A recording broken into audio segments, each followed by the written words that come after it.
Good afternoon. Welcome. My name is Philippe Abraham. I'm the Secretary Treasurer for NICET, and I welcome you to this event celebrating Black History Month. I am going to begin by making an announcement. Then I will introduce our illustrious guest. And after that, we'll have a presentation by our guest. And after that, we will have a few questions amongst practitioners and our illustrious guest. So here we go. I have the honor and privilege of unveiling NICET's Advancing Racial Justice in Education agenda. This agenda builds on the great work that the union has been doing for some time and seeks to expand its footprint. NICET is holding Lobby Day, Committee of 100 next week. It's our annual Lobby Day. That's going to be next week. The agenda is part of the state budget ask our members will be making at that time. The agenda seeks to create safe and supportive classrooms, as well as diversify the teaching profession. To that end, the agenda includes the following three initiatives. Number one, teacher diversity. NICET created the Take a Look at Teaching campaign to address the teacher shortage in our state and increase diversity in the profession. In New York State, 43% of the students are Hispanic, Latino, or African American, while only 16% of the teacher population is Hispanic, Latino, or African American. As we look to address the teacher shortage, we should take this opportunity to address the lack of diversity in the profession. NICET is asking the legislature to include $1 million in new funding to provide school districts with money to support the creation of grow your own models in schools across the state. Also, to support funding for My Brother's Keeper initiative, a program that works closely with boys and young men of color and encourages them to enter the teaching profession. Number two, positive learning collaborative. Programs that support social emotional learning help to foster characteristics that contribute to student success in education and future employment. Models such as the United Federation of Teachers Positive Learning Collaborative, PLC, are shown to improve overall school climate, reduce school suspensions, and improve academic outcomes. NICET urges the legislature to include $2 million in new funding in their one house budgets to replicate the PLC model across the state. And finally, number three, implicit bias training. NICET has begun to offer implicit bias training to all of our members and local leaders to assist them in identifying and adjusting their implicit biases. This union-led training assists in the creation of an environment where educators begin to explore, identify, and examine their own implicit biases and how those impact their behavior. It is through training and awareness that meaningful change can occur that will help to foster an inclusive and safe space in our schools and classrooms. NICET urges the legislature to provide $1 million in funding in the state budget to support the expansion of union-led implicit bias training opportunities to an additional 20,000 educators across the state in the upcoming year. And now I will move to the other part of our program, which is, as I mentioned earlier, the part with our illustrious guest. First, let me mention that the introduction which follows is brief because I wanted to save the time for a dialogue among a few practitioners and our guest of honor. Today's event is in celebration of Black History Month, as you can see by the banner behind me. NICET is proud to have with us someone who has made history, someone who has been a public servant for 50 years and an educator for 35 of those years. Our illustrious guest has walked the walk by occupying roles such as teacher, guidance counselor, supervisor of special education, principal, superintendent, and visiting professor. He is an educator's educator. It gives me great pleasure, and I'm honored to have the privilege of introducing an African American legend, Dr. Lester Young, the first African American to be elected Chancellor of the Board of Regents. Welcome, Chancellor Young. Well, thank you, Philippe, and thank you for that much more than generous introduction. And because I haven't had a chance to say it publicly, I'd like to thank the president of NYSET and the vice president, Andy Pilata and Jolene DeBrango, for welcoming me. Once I was elected, the first emails I received was from them welcoming me into the position. And that speaks loads for the kind of relationship that I hope we will continue to build. And I would also put in that category Michael Mulgrove, because he actually called me and to congratulate me. And as I tell people constantly, my life has not been the same since January 11th, so I don't know if congratulations were really in order. But you all have a sense of what it's like to be in this role in this moment. What I would like to do is just to put my opening remarks in a context, and I'm going to use a quote from Dr. Lonnie Bunch. And I don't know if you know, Dr. Bunch is the current executive director of the Smithsonian. He was the founding director of the Museum in Washington of African American History. And the quote goes something like this: "You can tell a lot about a people and a nation by what it deems significant enough to remember, the monuments they erect, what they display in their museums, or what holidays they choose to embrace." I thought that was fitting for what we're going to talk about today, because as you have said, February is considered by all Black History Month, and it's a time when we celebrate the innumerable and enduring contributions of African Americans to the development of the Americas, America, the diaspora, and the world. So it's a significant opportunity, but at the same time, we must also ensure that what we call African American history is not confined to a single month or a series of events.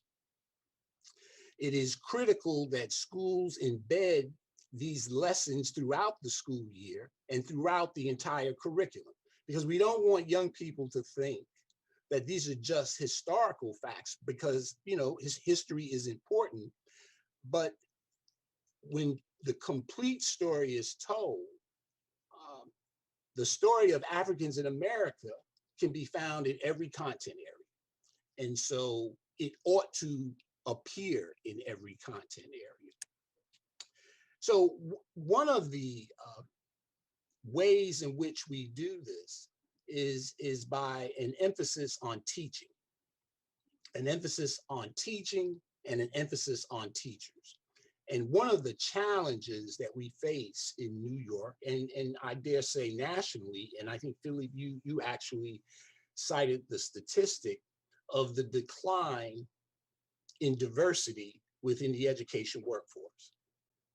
And so for me, one of the priorities that I see in my role as Chancellor is to figure out how we ensure that the education landscape and workforce reflect the diversity of the student population. And I'm not going to go through all the research about why that's important, because all of you know what that is. The challenge for us as policymakers, as practitioners, is to figure out how we make this a reality. How do we once and for all resolve the issue of a diverse workforce that's good for all young people, right? It's not just good for students of color, it's good for everyone. And so perhaps I should start there. And so we should be able to spend most of our time in dialogue.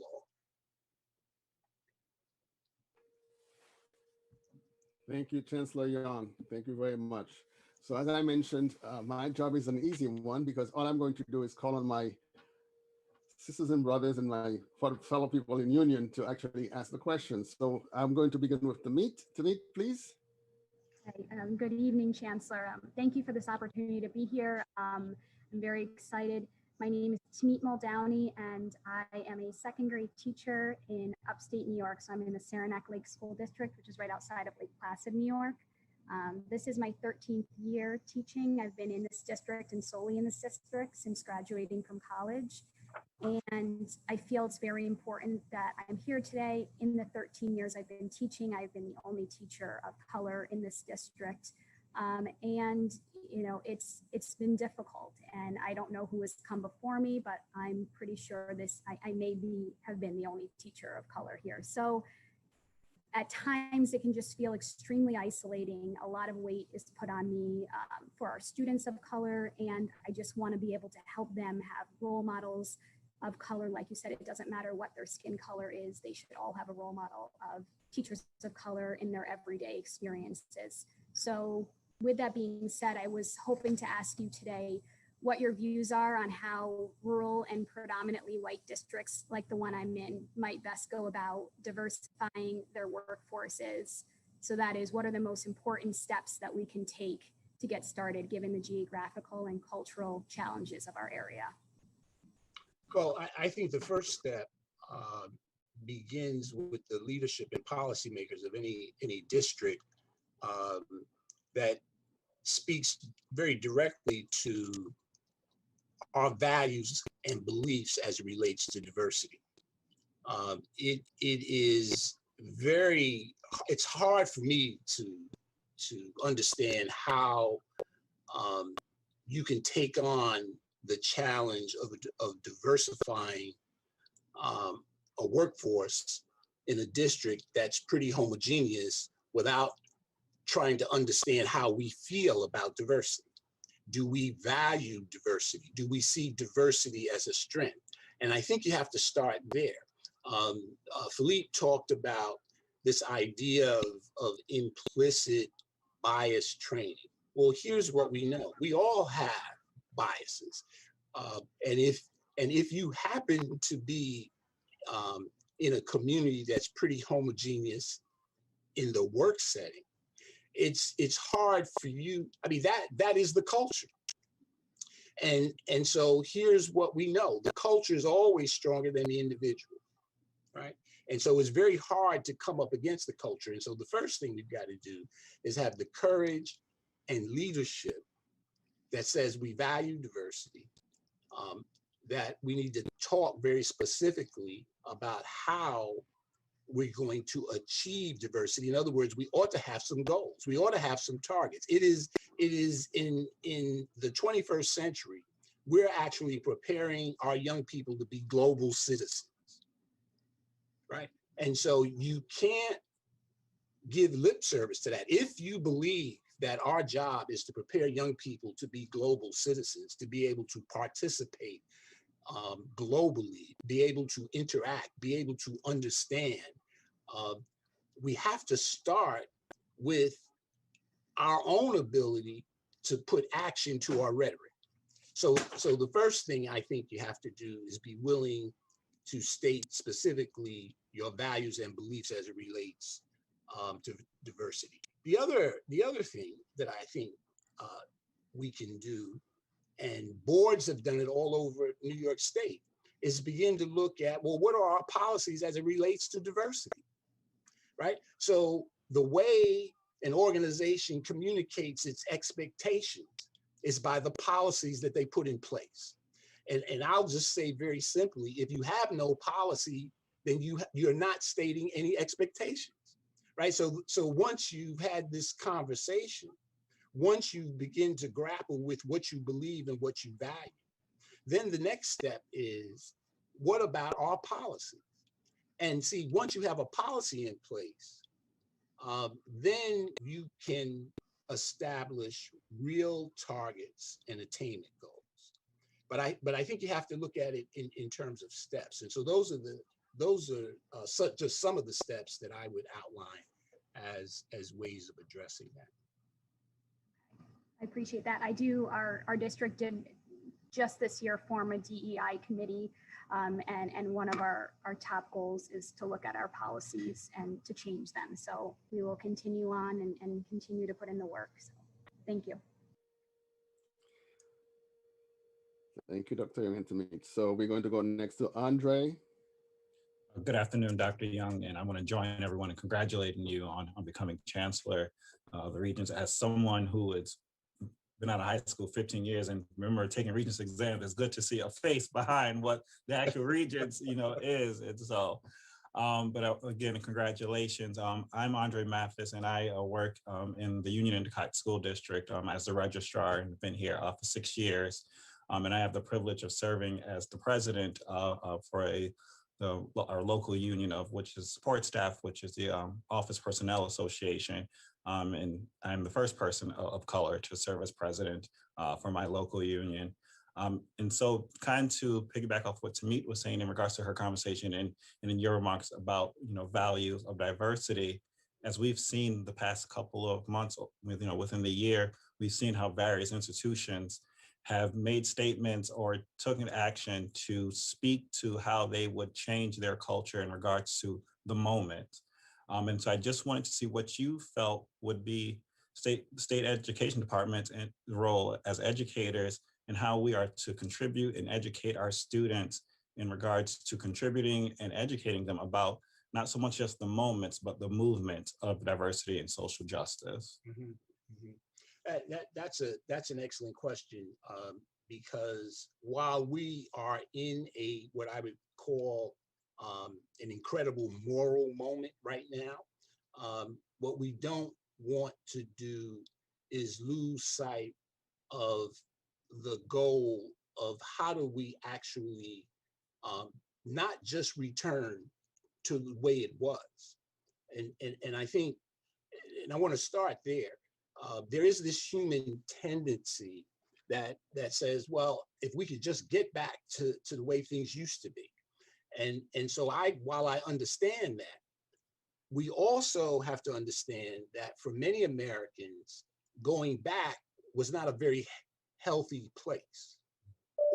And so that suggests that we have to do a bit more. There's this wonderful book Isabel Wilkerson wrote, Caste, and where she makes the distinction between empathy and radical empathy.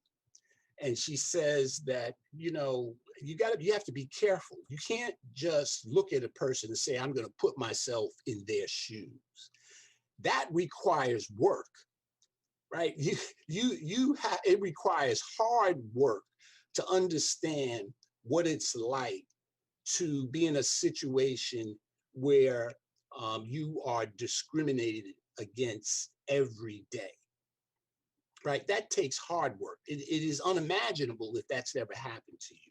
So I think the first thing that the state has to do, and I'm going to build on what I said to Temet, is this, that as a department, we have to examine our policies as well, right? We have to do more than just talk about inclusion, diversity, and equity. We have to ask ourselves, okay, well, what are our policies? Have we clearly stated what our expectations are? Are we actually modeling for the state the kinds of organizational structures and behaviors that we expect to see? So I think at first it starts with us exercising the kind of leadership that would serve as a model for the over 700 school districts in the state of New York. That's number one. Number two, we've got to be what I would say doggedly focused on this notion of culturally responsive and sustaining frameworks, right? We have to understand that that's just not something that we reserve when we're teaching. It becomes part of the DNA of what we do, right? And that would be an outgrowth of this idea of valuing and respecting diversity. And the other thing that I think is critically important in this moment is that we have an opportunity now to rethink how we define education and learning, right? So we have to admit that this notion that education and learning is just about retaining facts and remembering information and achieving scores. See, while that may have benefited some populations, it hasn't benefited the vast majority of Americans. And so we really need to think about this idea that education is really more than just knowledge and skills. It's also knowledge, skills, and dispositions. So what you know and what I know is that what you're like, what young people are like, determines what they do with what they know. And so it's important that, number one, we have to be concerned with the kinds of students, right, we're developing. We also have to help young people develop the kinds of skills that they need so that they could look at their environment critically. Because here's the other thing that we now know about COVID-19. It is in our face, all right? The disparities that existed, that have always existed, the thing that COVID-19 did, while it impacted the entire country and the entire state, if you're a person of color, if you are indigenous, or if you're poor, it was not only in your face, it kind of jumped on you in your face. And so now the question becomes, what are we going to do about it? And so we have to see our this vehicle of education is helping young people say that, okay, education is not just a vehicle out of this bad situation. It is your way to change the situation. And I think that's why education has to be seen as an empowering thing, that we have to help youngsters understand that they have the ability to change their circumstance, not only for themselves, but for everyone. And so that means that we have to include a more holistic approach, a more global approach, so that young people can actually look at the system for what it is, look at it critically, and then think through collaboratively how we make a difference in changing it. And I think the state has a role in doing that, because we set policies, we set standards, we have the ability to facilitate these discussions. And I could go on, because the whole area of teacher leadership preparation is really aimed at addressing some of these areas that you just identified. Thank you. And I just might want to add, as you mentioned, it's a collective, and it will take everyone, I think teachers as well as support staff to really, because I think a lot of times, students, especially students of color, they might not have teachers that look like them, but if they can, trust someone who they might see them daily, whether it's a bus driver or it's a cafeteria worker, that is where they will get that insight and that empowerment and inspiration from them. So thank you. So if I could just add, because you're absolutely right, Andre. And here's the other thing that I want to say to everyone who's listening. There's a very important educator. Her name is Dr. Jacqueline Irvine. And many, many years ago, long before we talked about multicultural or cultural responsiveness and on and on and on, she coined a phrase called cultural synchronization.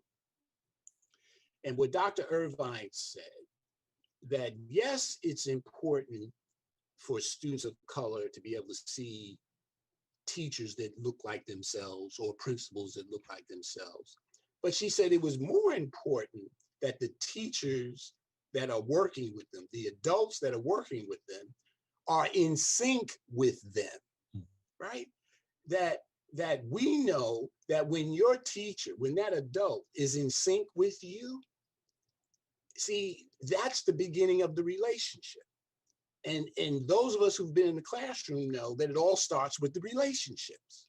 And so again, I don't want anyone to think that this notion of diversifying the workforce is a suggestion that we don't need a diverse. We do need a diverse teaching workforce, but we also need a workforce that's in sync with our students, which means that they have to know something about who the young people are and how they learn.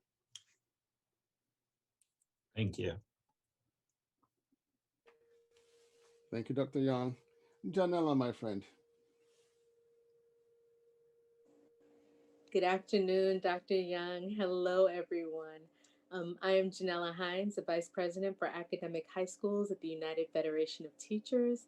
I am also a teacher of high school social studies. I'm teaching a course on protest and activism this year. And Dr. Young, my question builds on Andre's question. So often when people talk about public school systems and they talk about the achievement and performance of Black students, they speak about it from a perspective of loss and deficit, what's missing, right? To your point about teacher and other staff preparation, how do you envision using this time and space to recalibrate the way that adults are looking at the expectations that we set for ourselves and for the students that we work with? So I thank you for that question, Janella. I'm going to use, if you just indulge me a moment, the Nigerian novelist Chimamanda Ngozi Adichie has been known for her talk on the danger of the single story. And what she says to us, the danger isn't that there isn't truth to the story. The danger is this, that the story is incomplete and that single story is often the definitive story of a people. And so what often happens with young people of color is this notion that they don't come to the learning experience with anything of value, right? They don't come with any strengths. In fact, some of that comes from the way in which we've been taught as educators, right? Because the first thing they tell you is when a youngster comes into your class, well, you better do a needs assessment. And however you think about that, typically the needs assessment is only designed to tell you what young people don't know. And so we've not been very good about trying to figure out, well, what do they know, right? And that is really calls attention to us as educators, right? So what is our prior knowledge? What do we know about these young people? What do we know about their community, their lives, their cultures, right? And how do we make the connection between what they know and what we're trying to get them to learn? And so when we fall into this notion of the single story, what often happens is that we leave young people with a sense of self-doubt and perceived inadequacy. And that's what we have to attack, because what happens with students, what you know, is that when you're in school and you have this self-doubt and you have this sense of inadequacy, and you don't see this building, this classroom as an affirming place, you know, as a place that's willing to relate to you, then what often happens is that has a direct impact on how hard you try. And you all know what happens when you don't work hard, right? And it doesn't get any easier. And so eventually young people begin to associate failure, their failure, with this place called school. And so I think we have to be very explicit about how we address this. And we have to, and I'm going to go back to where we started. Schools have to begin to talk about this notion of the single story. What do we think about these young people that come in? What are their strengths, right? What do they come here with? I was recently in a group discussion with a group of males of color, and one of the adults said, I just don't understand why they're so angry. And he kept saying it, why are they so angry? And I said to him, well, do you think they have good reason to be angry? I mean, let's just talk about their existence and how they perceive it. And what he ended up saying to me, he said, well, I never really thought about it that way. And that really gets back to what I was saying before, that it's difficult to put yourself in the shoes of another person. You have to really work at that. So my sense is this: we have to do a lot of work, and it's interesting. People spend a lot of time talking about, well, kids got to pass this test, they got to pass that test, and I believe that the core mission of our business is learning.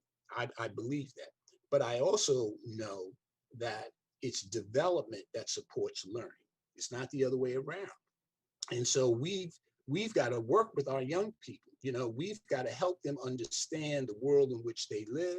We have to help them understand, when our young people saw in real time Black and brown men and women being killed in front of them, right? And in their minds, nothing happening. See, we have to help them think through that, right? And if we don't, then they will draw their own conclusions about what's happening. And so for many of our young people, it just leads to more and more confusion. And it leads to a distrust of adults, because remember, we are the adults. And so what I think, there's got to be lots of introspection. There's got to be lots of opportunities. People call it professional development. I actually think we need to have a significant amount of time in schools where we could actually come together to do the kind of problem solving, collaborative problem solving, creative thinking about how we address some of these issues. And we have to do it in a way that is not only collaborative among the faculty and the staff, the entire staff, but it has to be more engaging of the community and the students.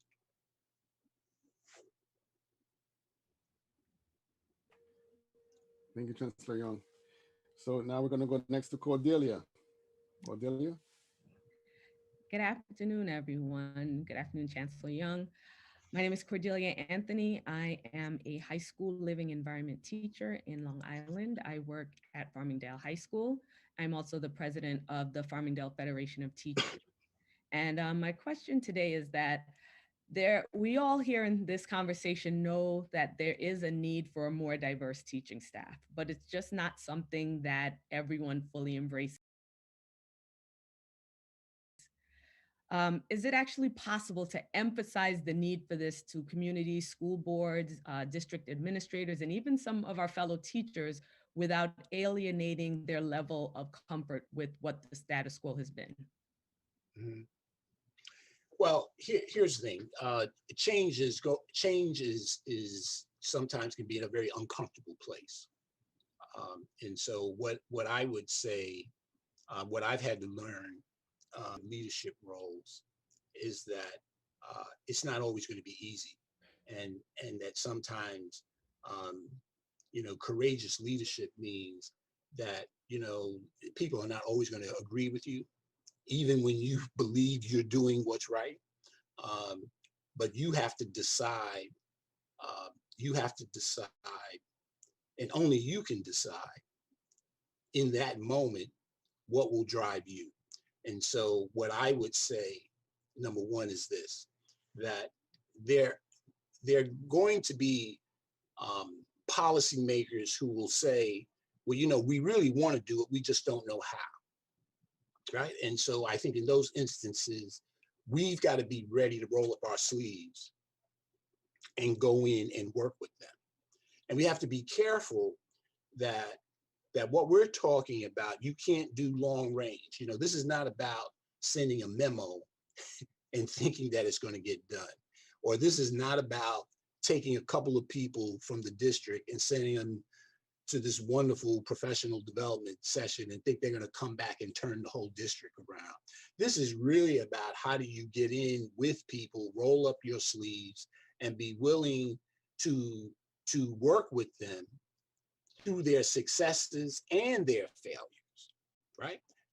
So that I think we have to begin to think a little differently about the way in which we invest in the development of our professionals, right? That's the first thing. And perhaps what I should have started with is that there needs to be a recommitment to what I would call public education, right? I think we've got to be very careful here because we've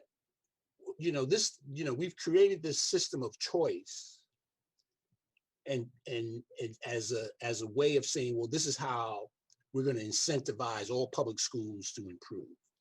But in a way, what we've done, we've created a system of choice and we've only given the choices to some people. And if you weren't fortunate enough to get your choice, you're in a place of hopelessness.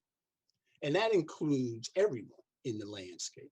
And so what I think we've got to do is have a recommitment to this notion of public education, number one.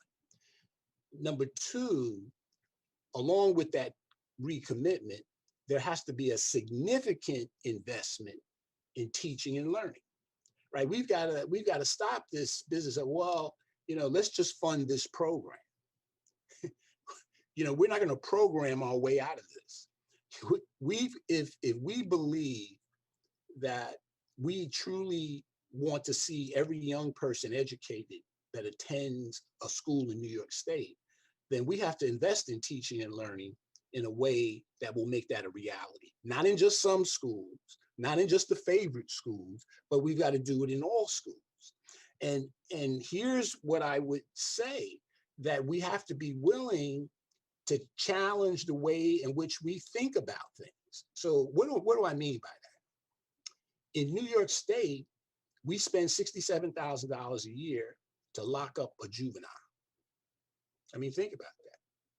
$67,000 a year for one young person.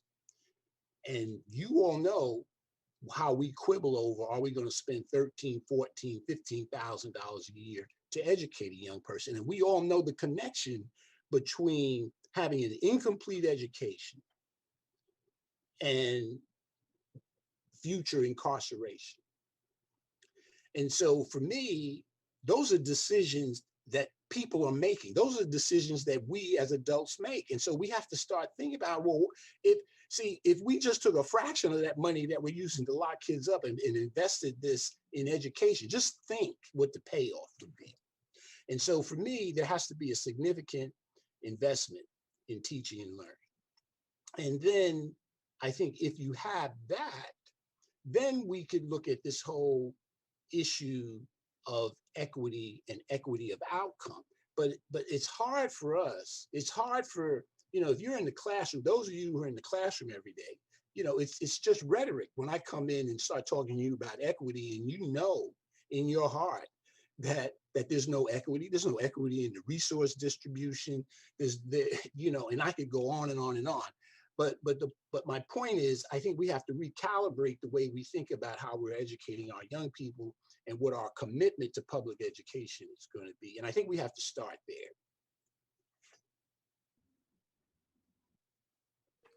Thank you, Chancellor. Dr. Ellis Robinson. Good afternoon. My name is Dr. Tammy Ellis Robinson. I'm an assistant professor at the University at Albany in the Special Education Division and the Division of Educational Psychology and Methodology. I am really appreciative of this opportunity to begin a conversation with you, and Dr. Young, your leadership and your presence in this role is inspirational to so many young people. We want to make sure they know and understand what it means.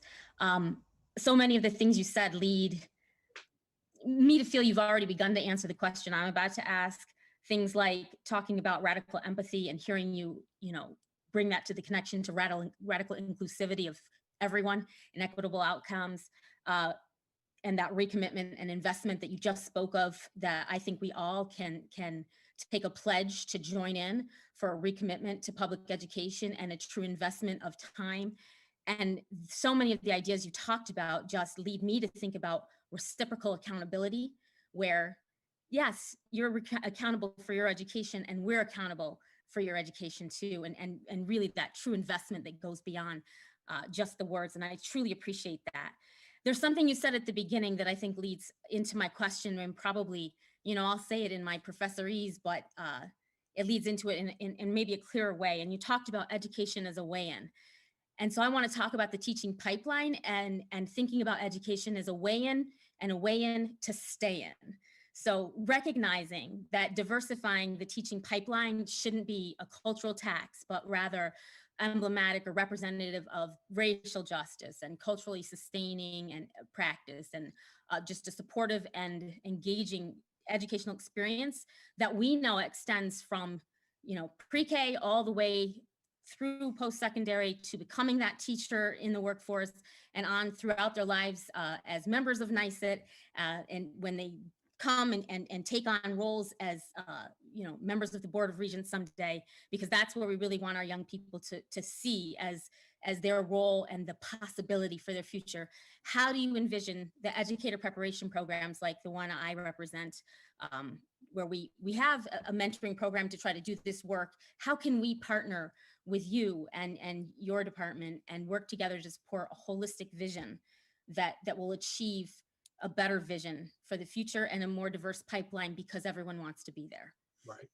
Well, I think very specifically, one of the first things we could do is be more articulate about what we mean by what is a teacher. Mm. And that may sound strange, but I during my period on the Board of Regents, I co-chaired the Higher Education Committee. And during that period, I had a chance to visit many of the teacher preparation institutions in New York State.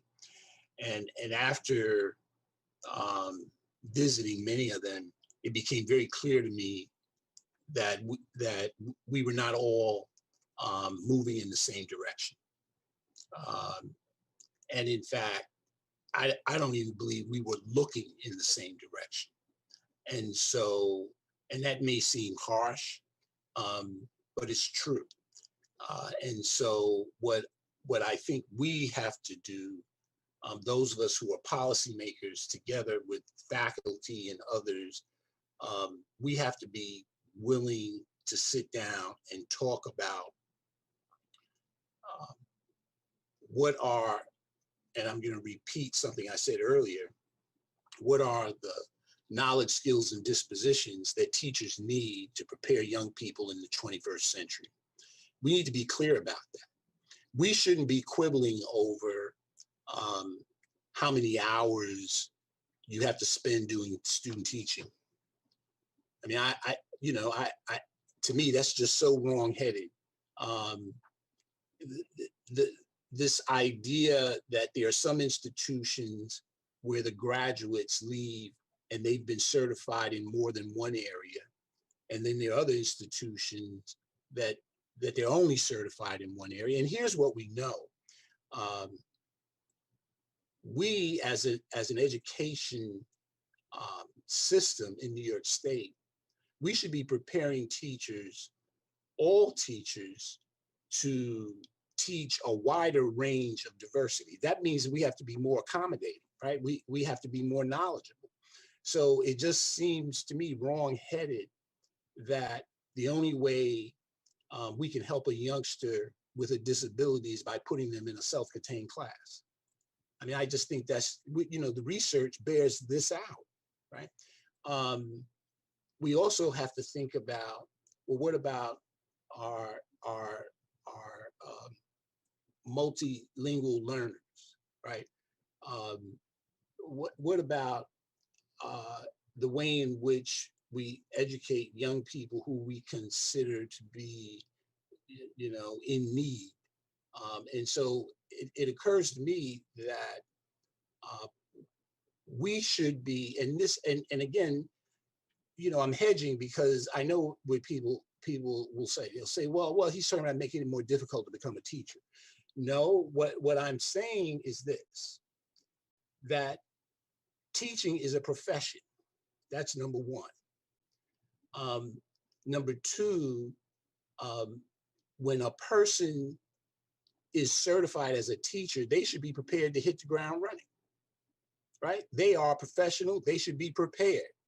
How many times have you heard someone say, I wasn't prepared for this? And I think that's unconscionable. And so, and here's the other challenge that we face. It is something called the equitable distribution of talent. How do we ensure that we have the teachers we need that have the skills and dispositions necessary for the young people that need them, right? I mean, we just have to figure this out. And so what that means very simply is this: we have to value teaching as a profession. And that means that we've got to really begin to rethink teacher salaries. We have to really rethink the conditions that they have to function in. I mean, you all know what I'm talking about. And when we look at, we're talking about teacher diversity, here's the other thing that we're finding out, that we're, diverse individuals come into teaching, but they leave within 3 years. And you have to ask yourself, what is that about? Why is that? And maybe we'll be able to get into that a little later. But the point is that we've got to do a better job of preparing and supporting. It also means that I look forward to a time when we can have a system where the institutions of higher education, particularly our teacher preparation institutions, actually partner with schools and school districts, because it's not enough to just prepare and graduate them out. We need to stick with them, because we know from experience that, the big challenge becomes once they get into the system, right? So who can they talk to? Where is that safe space where I can be vulnerable, where I can talk about my mistakes? And so there has to be a greater willingness. You talked about reciprocal accountability. I think in our business, here's what we've done. We've created a system where accountability has become a search for the guilty.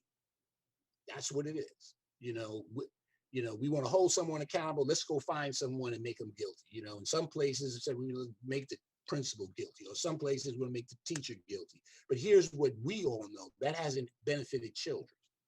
And so, to me, what we ought to be thinking about is, what is our combined accountability in this process, right? If I'm graduating prospective teachers and they leave my institution and they're going out, well, what is my responsibility for their success when they're in the field? There has to be that kind of connection. The other thing I think we have to look at, and again, this is a touchy subject, but I think we have to look at our policies as they relate to the structures in higher education, and are they creating faculty opportunities with the skills, the faculty that we need to prepare the prospective teachers? So in other words, right now, my understanding is tenure credit is primarily based on publishing and presentations, et cetera. Why not grant tenure credit for actually work in districts with teachers, helping schools improve? Isn't that valuable? Why not consider, some of these practices, and I said this in my acceptance speech, that we don't need a new normal, we need a new possible. We need to really recalibrate this thing. And this idea that, okay, we're only going to celebrate faculty who go through this, which may have nothing to do with what goes on in public schools, by the way. And so at some point we have to be willing to talk about this. And so maybe there will be ways, and I'm big on this, there may be ways for us to establish some partnership pilots where we can actually test out some of these ideas and then shine a light on it. But I think for us to just go back to doing what we've always done when we know there's no record of accomplishment is just wrong-headed on our part. And I think part of what we have to do as a department is figure out better ways where we can partner with institutions of higher education along with school districts in trying to make some of this happen. Thank you. I'm writing an invitation now to a party for that pilot, or some of those pilots that we're gonna. Okay. Thank you, Chancellor Young. So we have time, I believe, and we're going to go back around and have a couple of questions. I'll begin with Janella.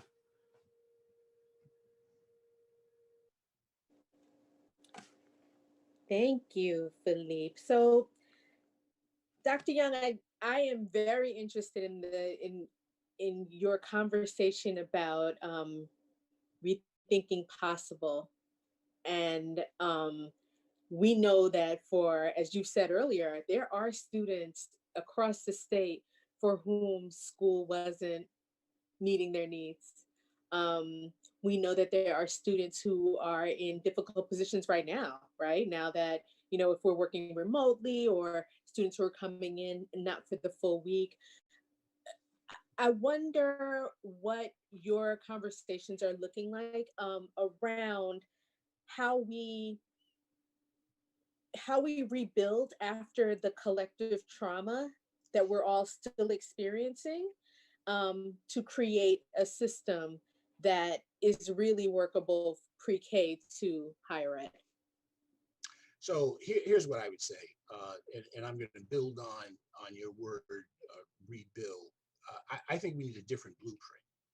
I think part of what's wrong with what we have is we've been using the same blueprint for all the years that I've been in public education. And again, and I'm just going to date myself. When I was a principal, there were no cell phones. They were Rexo machines in schools, and they actually, the phones were rotary.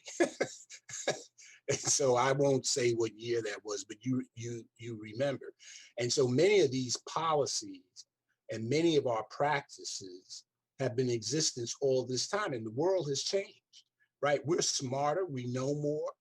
There are different needs, but yet we continue to do the same thing over and over again. So I think we need a different blueprint. Everything should be on the table. So for example, if we start, I'm going to start with high school and work my way down. The first thing is this idea that we're still using Carnegie units in seat time as a vehicle to define education is just wrong. We're so much smarter now. You can go online and actually pull down any curriculum in the content area, probably from elementary school all the way through first year of college. Well, 30 years ago, you couldn't do that. And so why then aren't we taking advantage of that? That's number one.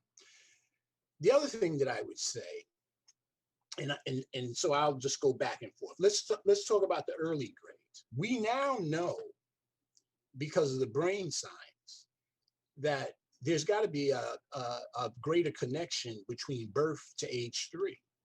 Yet our structures don't allow school systems to interact with the 0 to 3 population.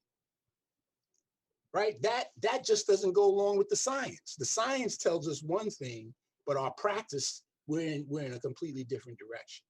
And so it seems to me we've got to break down that barrier and figure out, and again, I'm not saying that schools as they are should be responsible for birth to age 3. What I am saying, though, is that there's got to be greater collaborations with departments of health and whatever the entity is that does that, because we know that the development that an infant goes through 0 to 3, right, it will impact their later development.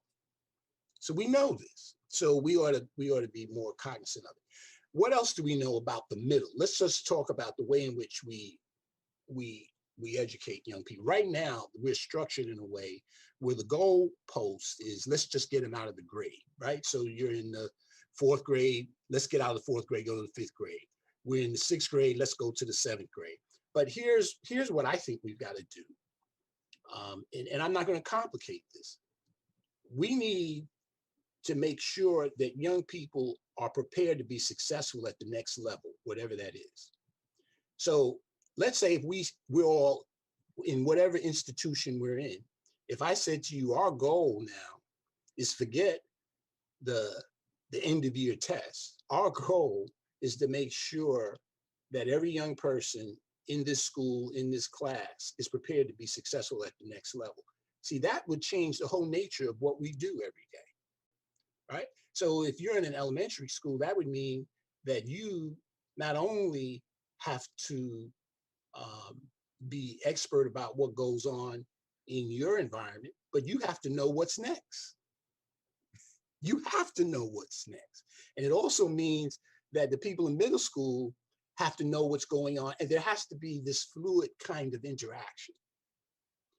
The same thing is true, you know, when I think about, when I talk to college faculty and they say things to me like, well, you know, part of the problem is, you know, in some high schools, you cover too much, you don't go deep enough.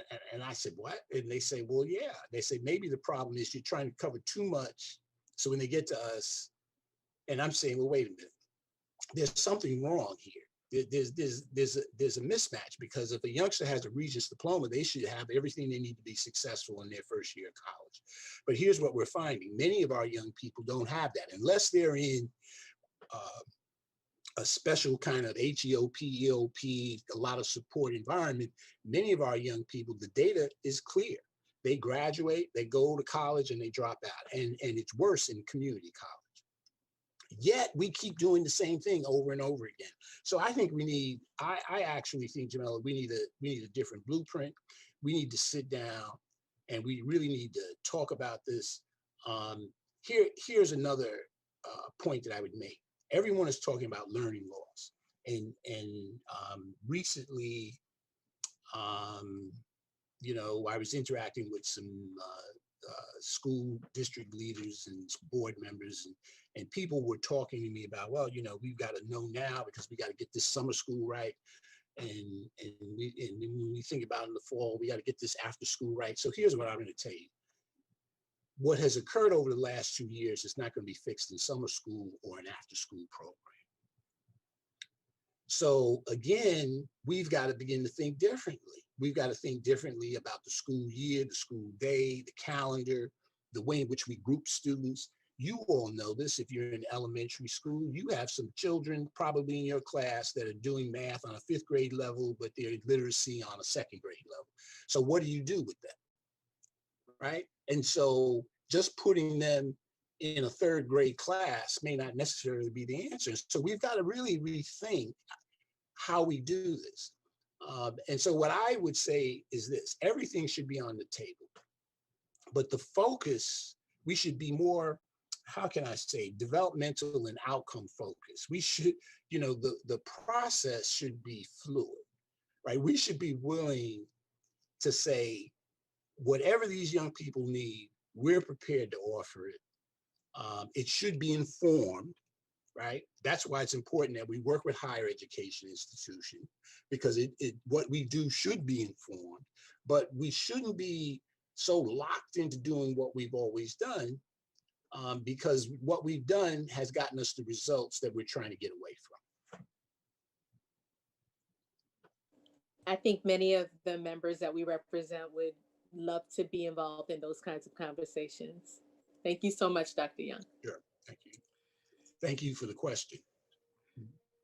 Thank you, Dr. Young. So Andre,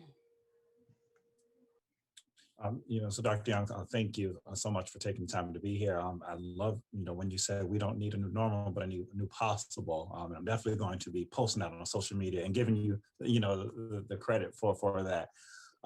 In the conversation about diversifying workforce, you mentioned about how, our workforce needs to be in sync with our students. And I think a lot of times in these conversations, we tend to forget about support staff. And I think a large percentage of the workforce for educators in regards to persons of color are in support staff positions. What, would, on your thoughts about, as we expand, the workforce for teachers, as well as how do we go about, diversifying the workforce in regards to support staff in those school districts that are outside of major cities? See, well, I'll be honest with you, that's going to be more difficult, but it's not impossible. I can say this to you. There are places all over the country that have made commitments to diversity, and they've thought very creatively about how to do it. So I'm thinking now about their cities that have partnered with specific HBCU institutions. And the partnership looks like this. It's a real partnership where they actually help the new teachers with housing, right? They actually welcome them with open arms. They treat them as if they're working in a Fortune 500 company, right? Because they understand how important that is. And so again, I think part of what we got to ask ourselves is, if you were trying to attract workers for a major industry in a city, the kind of incentives that they build for that, right? And they put in all kinds of incentives. But what are the incentives that we offer young people to come in to very difficult teaching situations? I mean, and let's be honest, some of these situations are very difficult, right? Because they're all are not the same, right? And so the question becomes, if we're serious about this, we're going to have to make teaching the kind of profession that young people would want to be part of. The other thing that we've got to do is we've got to this business of a system that actually fails so many young people is unconscionable. I mean, so here's what happens. Lots of young people, they do not see, and I said this earlier, they do not see the school as a self-affirming, self-esteem building place. And so for many young people, the last place that they would want to be as adults is in a school or to be a teacher, because they don't see that profession as something that they benefited from or that helped them. And so I think what we've got to do is rethink that as well. Because if we really want more young people to go into teaching and stay in the teaching, we have to give them good reasons to feel that way, right? I know that the reason why I chose the profession, it was because of an interaction with some very significant adults. I think about them all the time when I'm in this role. So I understand the power of having that kind of relationship, having those kinds of interactions. So I think what we've got to figure out is, how do we bring these things to scale? And we should be talking about when Philippe talked about this idea of build your own. See, and Dr. Robinson talked about this whole notion of being creative. See, I would be very interested in knowing, well, what are some of the more creative ways that school districts would go about trying to develop a farm club, if you will, right? How do we go about encouraging young people to want to go into the profession? What are some of the kinds of experiences we could begin to offer young people that would get them to think about service. And you talked about some of the other allied support areas. I mean, again, in this moment, so many young people of color are experiencing all kinds of trauma. I mean, and so here's the question. How are we preparing counselors, social workers, and psychologists to address a set of conditions and circumstances that have never existed before? Right? I mean, we ought to be talking about that. And how do we do that in a culturally responsive and affirming way? See, that's going to require a lot of in-depth conversation on the part of the faculty. You know, that means that they've got to not only talk about what they do, how they do it, they have to look at what are the materials, what are the books that they're using, who are the authors of the books that they're using. So see, this is no small undertaking. That's why I said we have to have a different kind of commitment to public education that is a very strong recommitment. And it also means that we've got to be willing to do things that we haven't done before. That's why I used the example early on when Chancellor Malatras made it possible, removed the barrier, just said, well, look, if this is a barrier, let's just remove it. Well, that's really what I'm talking about. We ought to be willing to say, if these are the barriers to our success, we have to be willing to remove it and then figure out how we come together and put together these plans. That's why I think this notion of having some small pilots where we try to figure these things out, where we can actually document and put a light on it, and see. And here's what I believe: you can't make anyone do anything, but I've also learned that if I keep shining a light and I put it on long enough, eventually you're gonna blink. I get it. And so what we have to do is to we have to be willing to do some things differently, to put a light on it until we begin to get people's attention, until we begin to change the culture. Because remember when I said earlier, the culture is stronger than the individual. And if we could begin to change the culture, then it becomes harder for others to not do the right thing. Thank you, Chancellor Young. You've been very generous with your time. So I'm going to ask Cordelia to ask the last question so that we can close out today. Cordelia, please. Hi again.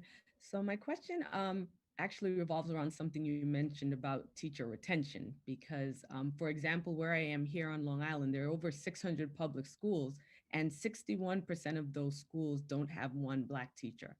So when teachers of color join districts like Tamit and others in places, they feel isolated at times, and there's no mentor there for them of color, administrator, support staff anywhere. Is there a way that we can work on setting up maybe mentorship networks for new teachers, especially of color, to help increase retention in our districts in New York State? See, I think mentoring works. Here's what I think the research says something about that: mentoring works in both directions. It works for both the mentee and the mentor. And so mentoring works. You know, when you're a mentor, obviously if you're a teacher, it'll make you a better teacher. And it certainly gives that kind of confidence and support to the beginning teacher. And by the way, that's true for school leaders. Mentoring works in both directions. It's reciprocal. So I think it's certainly possible. But the other thing that I'm going to say, which may not be too popular, is that we have to be willing to call out. We have to be willing to not tolerate certain things. And so what do I mean by that? We've got to be careful that we're not using education solutions to solve political problems. You know, often educators, you know, we kind of look at our situation and we do what educators do. We talk about it in terms of educational issues. But some of these problems that exist are political in nature. And so that means that, and that's what I was alluding to with our students. We have to be willing to model what we're trying to get our young people to do. And so that means that educators have to be politically astute to understand that in some places, there's an unwillingness to diversify the workforce, right? There's just a blatant unwillingness to do it. And in some places, they actually have policies that are barriers. And so there has to be a willingness for the public to call that out, and so it's kind of like you have to face it. We have to be willing to face, when we talk about, it's interesting, this whole notion of history, we have to be willing to face the facts of our history. We can't sidestep, right?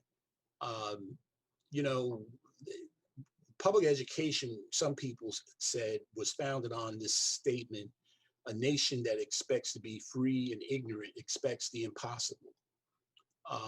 And we all agree with that, right? You can't be free and ignorant. But when Thomas Jefferson said that, 80% of the children were enslaved Africans, so he wasn't talking about them. And you know what? He wasn't even talking about white women, right? He was only talking about white men with money. And so we have to be willing to understand that. And so each generation has had to figure out, how do we make the ideals and vision of America a reality for everyone, right? So there's going to be resistance. So I believe in mentorship. I believe in support. I believe in professional development, but I'm not naive either. And so I know in some places, it's going to be more difficult than others. And in some places, it's going to require different approaches, but it also starts with what I think we have to do a better job of is better problem analysis. We have to get the problem right? We have to get the problem right. It's just like when people said, remember I said, search for the guilty? They said, well, if we just figure out a way to beat these teachers up over these scores, everything would be better. And what did we find out? I mean, and there were a lot of people who were ready to die on that hill. But that makes no sense. And so I think what we now have to do is we have to recalibrate, recommit, rethink, but more important, we have to be willing to sit down and talk to each other. It doesn't always mean that we're going to agree with each other, but it does mean that we ought to be able to find some common ground. I believe we all wake up every day and we want to do a good job. I've never met anyone who got upset, I want to do a bad job. So here's where we are. The issue now for us becomes, how do we do what we do so we can help more young people in the state of New York? And that's what I'm committed to. And I have to tell you,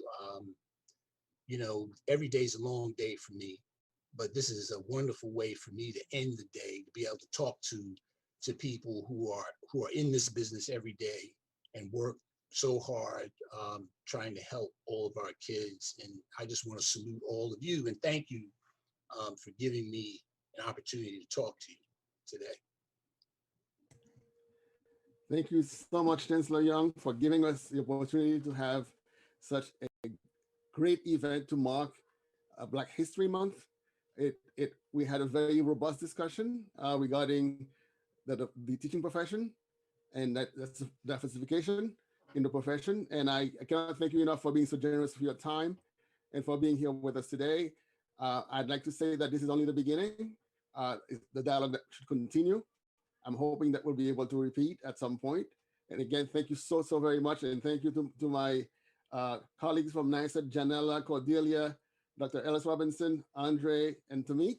Thank you for joining us today. I also want to thank Alethea Rodriguez-Rolon for her help with this, Eloise Noisette, Mark Scherer, Brian Thomas and James Morrison.